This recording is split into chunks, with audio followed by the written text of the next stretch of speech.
What is an ideal? What is its purpose? The improvement of oneself and the growth of a society can be attributed to the worship of an ideal. Let us take David as an example. David has a university degree and lives at home. He works a minimum wage job and goes about his day ignoring the problems that come into his conscience. He goes on social media and sees friends who are in his classes have jobs that he desires. He knows that he has the potential to do better and understands what he needs to do and what he needs to aim for. His ideal is a person who has a job in his field, exercises on a daily basis, eats healthy food, and attempts to find an intimate relationship. There are two different individuals in all of our heads. We all have an ideal if we sit down and think about who we want to be and what the ideal version of ourselves should look like. The ideal judges you and may produce anxiety and a state of depression. It haunts you on a daily basis.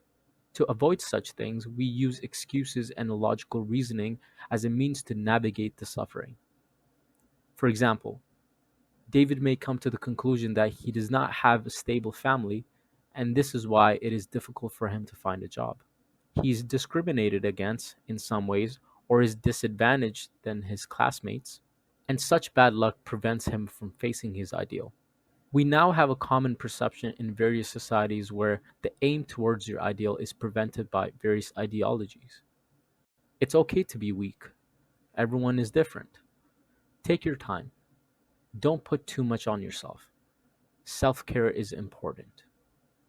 There's some truth to this, but in contemporary society, it is extended to the extremes, in which such statements become a pathway to avoid your ideal. You can see this in the context of an entire community. For thousands of years, we have all followed an ideal, a unified ideal that also helped individuals find their own personal ideal. This was through religious means and the representation of an ultimate ideal as a human figure. For example, we can see Jesus Christ as the ultimate ideal for an individual to strive towards: a truthful, generous, stern, kind, self criticizing, and responsible individual. By representing such an ideal as the basis of a community, it helps us find our own. The ideal David wants to be an engineer, dresses well, is attractive, has meaningful relationships, and inspires others.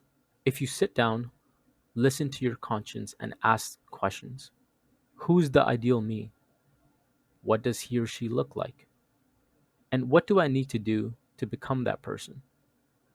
This opens up the mind to a goal that can help improve oneself.